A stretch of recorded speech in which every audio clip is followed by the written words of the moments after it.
उस संदूक में कोई ऐसा रहस्य छुपा हुआ है, कोई ऐसा नक्शा हो जिससे मैं अश्वत्थामा जी तक पहुंच सकूं। मैं स्वयं ही उलझता जाता हूं। आदि शक्ति मां काली के 64 रूप, माता वराही का शीश जंगली शूकर का है।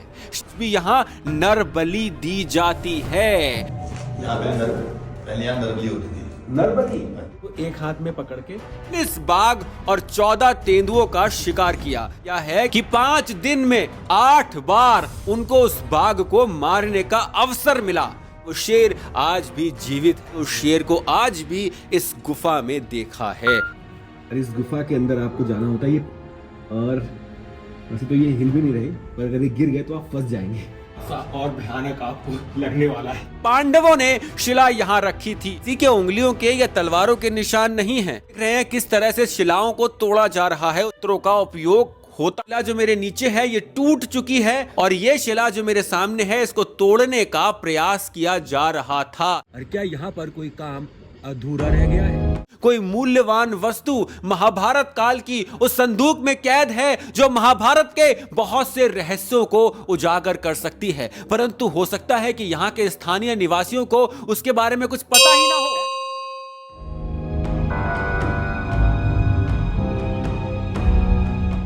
दोस्तों, सनातन धर्म जितना पुराना है उससे कहीं अधिक रहस्यमय भी है और सनातन से जुड़े रामायण और महाभारत काल के रहस्यों को समझना एक जीवन में तो असंभव है। हाँ, यदि कोई महाभारत काल का व्यक्ति जैसे कि अश्वत्थामा जी मिल जाएं तो कुछ रहस्यों को समझा जा सकता है। तो अपनी इस महाभारत और अश्वत्थामा जी की खोज में मैं पहुंच गया हूं उत्तराखंड के एक ऐसे रहस्यमय मंदिर में जिसके इतिहास को मैं जितना समझने का और सुलझाने का प्रयास करता हूं उतना स्वयं ही उलझता जाता हूं।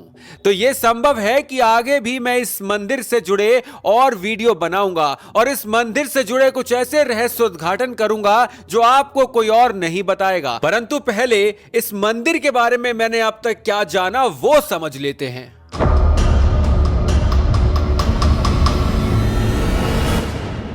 दोस्तों, आपने 64 योगिनियों के बारे में तो सुना होगा।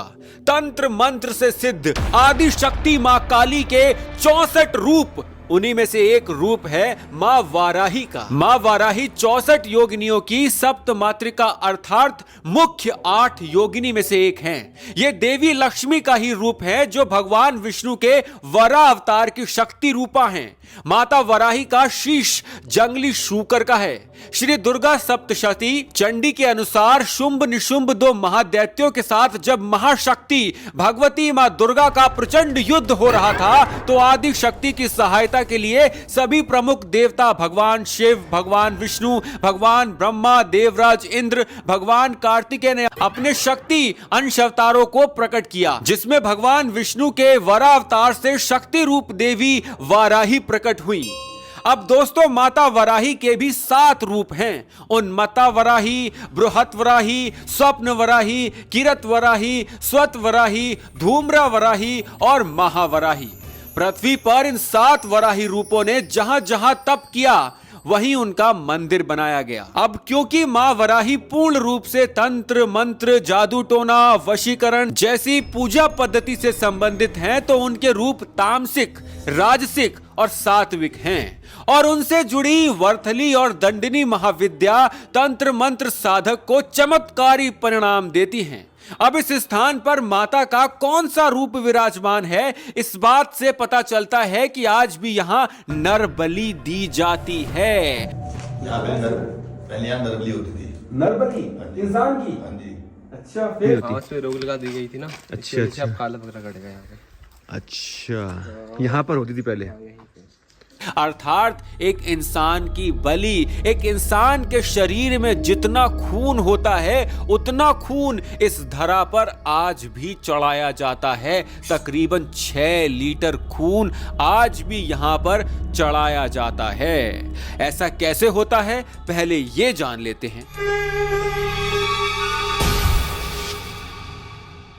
माना जाता है कि आज से कई वर्षों पूर्व इस स्थान पर राक्षस वास करते थे, जिसके कारण यहाँ पर निरंतर प्राकृतिक आपदाएं आती रहती थी। फिर यहाँ मां वराही देवी के ही तामसिक रूप धूम्र वराही ने आकर इस स्थान को राक्षसों से मुक्त कराया। धूम्र वराही मां वराही का ही तामसिक रूप होने के कारण राक्षसों का वध करने के बाद क्रोधित हो गई। तब उनको शांत करने के लिए गांव के ही एक व्यक्ति ने अपनी बलि दे दी, जिसके बाद यहां नर बलि की परंपरा चल पड़ी। जब भी गांव पर कोई भी आपदा आती तो इस स्थान पर नर बलि दी जाती थी और ये परंपरा कई वर्षों तक चली, जब तक चाम्याल खाम गांव की बुजुर्ग महिला जिसका एक पोता था उसकी बारी नहीं आई। उसके घर से अब नर बलि दी जानी थी, परंतु उसके घर में उसके और उसके पोते के सिवा कोई और था ही नहीं। तो उस बुजुर्ग महिला ने मां वराही से प्रार्थना की कि उसका और कोई नहीं है, बस एक पोता है, वो चला जाएगा तो पूरा वंश ही मिट जाएगा। इस पर मां ने उस महिला को वंश बचाने का आशीर्वाद दिया और तब चारों गांव के लोगों ने विचार कर एक नई परंपरा आरंभ की, जिसे बागवाल कहते हैं। इसमें चारों खाम, चाम्याल, गहरवाल, लमगड़िया और वालिग एक दूसरे पर तब तक पत्थर फेंकेंगे जब तक एक इंसान के शरीर के बराबर का लहू इस धरा पर नहीं बह जाता। अर्थात उन सभी गांव वालों में से जितने लोग बगवाल खेल रहे हैं उनको चोट लगेगी, खून धरा पर गिरेगा और वो खून जब तक एक इंसान के शरीर के बराबर का खून इस धरा पर नहीं गिर जाता तब तक बगवाल वो लोग खेलते रहेंगे। अर्थात बगवाल का अर्थ होता है पत्थर मारेंगे एक दूसरे के ऊपर। पत्थर, सोचिए आपके सर पर एक पत्थर लगा तो बहुत सारा खून बहेगा और उस खून को बहने दिया जाता था, अभी भी बहने दिया जाता है। खून बह जाने के बाद पुजारी जी स्वयं आकर इस युद्ध को रुकवा देते हैं। इसमें चोट तो लगती है परंतु कोई भी गंभीर रूप से घायल नहीं होता। जब यहाँ पर पत्थरों की होली होती है रक्षाबंधन के दिन, तो ये है प्रोटेक्शन। ये देख रहे हैं आप, ये प्रोटेक्शन है। इसको एक हाथ में पकड़ के फिर पत्थर फेंकते हैं एक दूसरे के ऊपर। ये है, ये जैसे क्या बोलते हैं, बैम्बू स्टिक से जो बनती है ना, वो है। ये जो बांस से बनी हुई है, बहुत बड़ी सी होती है, आपके पूरे शरीर को ये ढक लेती है। और लोग स्वतः ही इसमें भाग लेकर चोट लगने से स्वयं को भाग्यशाली मानते हैं। अब हर वर्ष एक बार रक्षाबंधन के दिन बगवाल खेला जाता है, तो आपको भी यदि मौका मिले तो रक्षाबंधन के दिन आप यहाँ आकर बगवाल युद्ध को देख सकते हैं। अपितु यहाँ भीड़ बहुत होती है, तो आपको 2-3 किलोमीटर पीछे गाड़ी पार्क करनी पड़ेगी केवल बगवाल को देखने के लिए, परंतु आनंद भी उतना ही आएगा।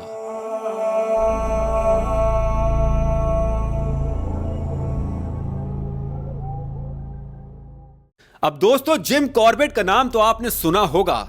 उन्हीं के नाम पर चर्चित जिम कॉर्बेट नेशनल पार्क का नाम रखा गया है। उनका पूरा नाम कर्नल एडवर्ड जेम्स कॉर्बेट था। उनका जन्म भारत में हुआ था, परंतु वो एक ब्रिटिश थे और अपने समय के बहुत बड़े शिकारी रहे। एक ऐसे शिकारी जो बाघों को और तेंदुओं को मारते मारते उन्हें बचाने लग गए।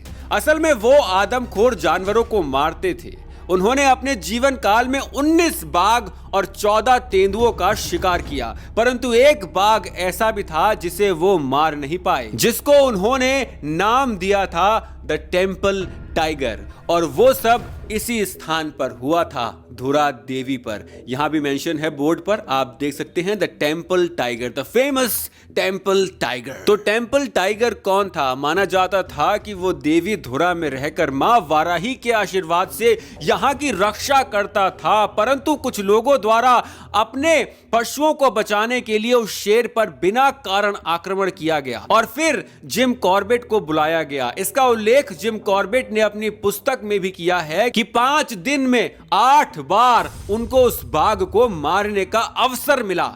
उन्होंने 4 गोलियां भी चलाई, परंतु उस शेर पर मां वराही के आशीर्वाद होने के कारण शेर को कुछ नहीं हुआ, शेर पर कोई असर नहीं हुआ। और वो शेर, कुछ लोगों का यह मानना है कि वो शेर आज भी जीवित है, परंतु एक आत्मा के रूप में, अपने शरीर के रूप में नहीं। कुछ लोगों का यह मानना है कि उन्होंने उस शेर को आज भी इस गुफा में देखा है।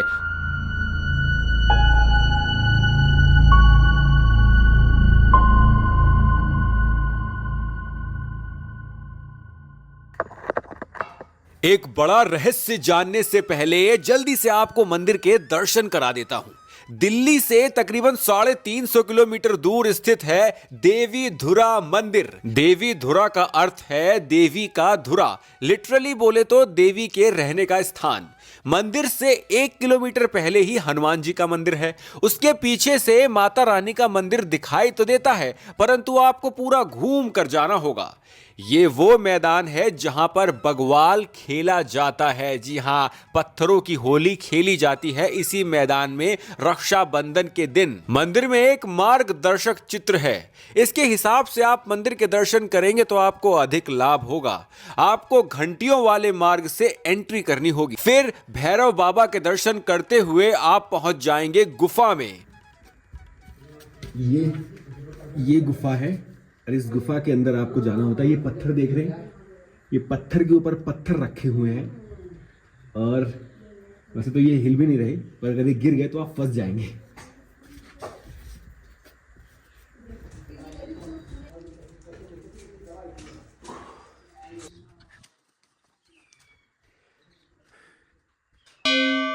वहां माता रानी के दर्शन कर आप बाहर निकल जाएंगे। मंदिर के अंदर घुसना यदि आपको डरावना लगता है तो निकलना थोड़ा सा और भयानक आपको लगने वाला है। ऐसे आपको निकलना होता है भीमशिला की तरफ। फिर भीमशिला के दर्शन कर आपको वापस आना होगा और कालिका मंदिर, ये दो बड़ी चट्टानें जो हैं, इसके बीच में से होते हुए आप कलवा बेताल के दर्शन करते हुए जाएंगे भगवान गणेश जी के मंदिर। फिर वहां से मां दिगंबरा अर्थात वाराही देवी के मंदिर में दर्शन करेंगे। तो दोस्तों, ये हैं पूरे मंदिर दर्शन। अब आते हैं उन रहस्यों पर जो इस मंदिर की गुत्थी को उलझाए हुए हैं।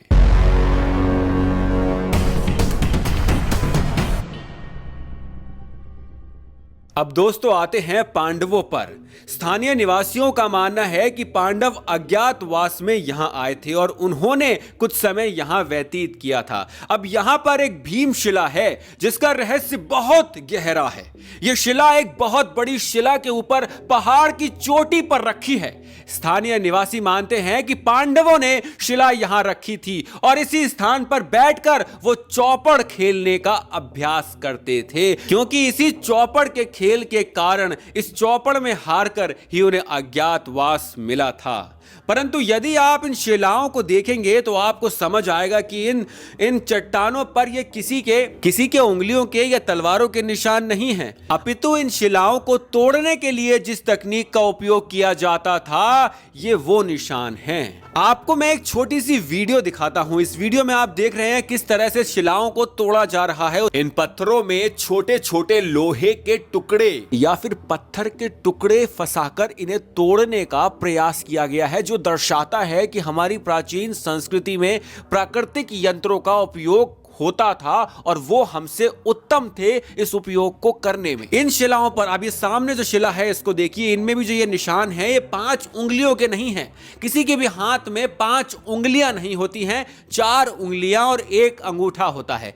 तो यदि भीम ने ये शिला उठाई थी और उसके निशान ये हैं तो यहां पर 4 उंगलियों के निशान होते। अब देखिए नीचे जो ये शिला है इस पे एक लकीर देख रहे हैं आप, ये शिला तोड़ दी गई। ये शिला जो मेरे नीचे है ये टूट चुकी है और ये शिला जो मेरे सामने है इसको तोड़ने का प्रयास किया जा रहा था, परंतु कुछ ऐसा हुआ जिसके कारण ये काम अधूरा रह गया। संभवतः यहाँ किसी प्रकार का निर्माण होना था, मंदिर या कार्यशाला, वो कोई भी निर्माण हो सकता है और उसी की तैयारी यहाँ चल रही थी, परंतु ये निर्माण कर कौन रहा था। और ये जो निशान बना हुआ है ना इस शिला के ऊपर, ये कोई चौपड़ नहीं है, ये एक प्रकार का नक्शा है।